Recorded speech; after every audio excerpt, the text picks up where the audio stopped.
Greetings from Alabama, the 22nd state, admitted to the Union on December 14, 1819. With 4.6 million residents, Alabama is the 23rd most populous state. The football team. Football. Football at the University of Alabama and Auburn University is like a religion in this state, and Paul Bear Bryant, Alabama's legendary coach, is like a god. In the 1960s and 70s, Bryant led the Crimson Tide to 6 of their 12 national championships. Though football is king, Alabama has also produced some of America's greatest in other sports. Track star Jesse Owens, boxer Joe Louis, and baseball immortals like Willie Mays and Hammer and Hank Aaron. Then there's the music. In recent years, 3 Alabama native sons became big stars on American Idol. The success of winners Taylor Hicks and Reuben Studdard, along with finalist Bo Bice, prompted the state to put up billboards with the catchy phrase, "Where America finds its voice, Alabama." People that have won it from Alabama, I think all of them are great. It's like the song, Stand Up for Alabama. And they made it, you know, each one of us has a way of standing up for Alabama, and that's the way they did it, through their music. But not only, you know, singing, but, you know, recording. When you think about music, you think about in the 60s with the Muscle Shoals sound. Most every R&B, country, pop artists were recorded in Muscle Shoals, Alabama. A lot of people don't know that, but it's the truth. The music boom came to Muscle Shoals in the late 1950s with the opening of Fame Recording Studio. A decade later, Fame's rhythm section broke away and created their own studio, Muscle Shoals Sound. The artists who have recorded in this tiny corner of Northwest Alabama include legends like Aretha Franklin, Wilson Pickett, and Paul Simon. All these people came to Muscle Shoals and recorded with the Muscle Shoals rhythm section and other musicians in Muscle Shoals.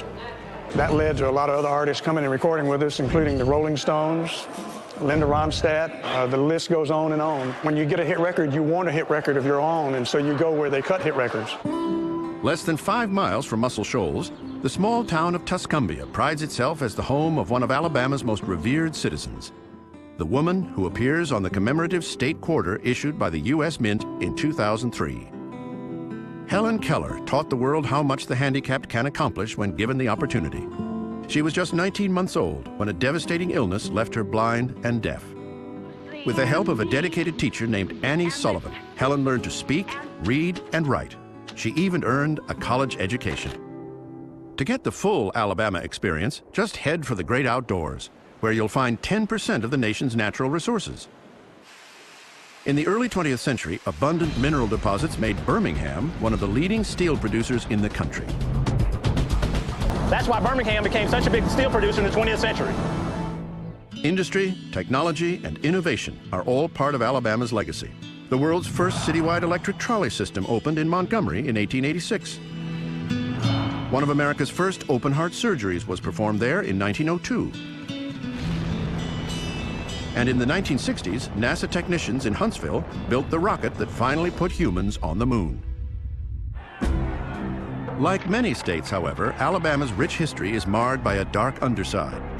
At his inaugural address in 1963, George Wallace, the state's new governor, issued a defiant declaration. And I say segregation now, segregation tomorrow, and segregation forever. It was a sentiment that harkened back to the Civil War. Alabama, the 4th state to leave the Union, was considered the birthplace of the Confederacy, with Montgomery becoming the first capital. But not all Alabamans believed the Southern cause was just.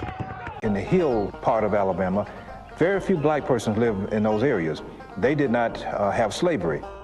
People in areas especially like Winston County are much more unionist in their perspective than you would find in the fervency of dissolving the Union from the Black Belt planters in South Alabama. These people said, we're not going to fight a rich man's war. We should have a right to secede from Alabama. Winston County's secession movement fell apart after its leader was arrested. In the end, at least 25,000 Alabamans died in the Civil War, more than a few of them fighting for the Union. In the decades following the war, Jim Crow laws became entrenched.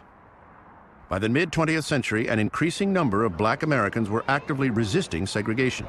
In Alabama, the agitation reached a critical juncture on December 1st, 1955. That day, a seamstress named Rosa Parks refused to give up her seat on a Montgomery city bus to a white passenger. The first capital of the Confederacy had just given birth to the civil rights movement. And the subsequent Montgomery bus boycott was participated in by upwards of 50,000 folks in Montgomery. And it just so happened that a young minister comes to Montgomery to assume the pastorate of the Dexter Avenue Baptist Church, and as he said himself, he just came here to finish his dissertation in a sleepy southern town. We, the Negro citizens of Montgomery, have been involved in a nonviolent protest against the injustices which we have experienced on the buses for a number of years. The guy's 26 years old when he's asked to lead this mass movement. I mean, he is a young man, but he is a powerful figure. He is a charismatic leader. He's inspiring to people.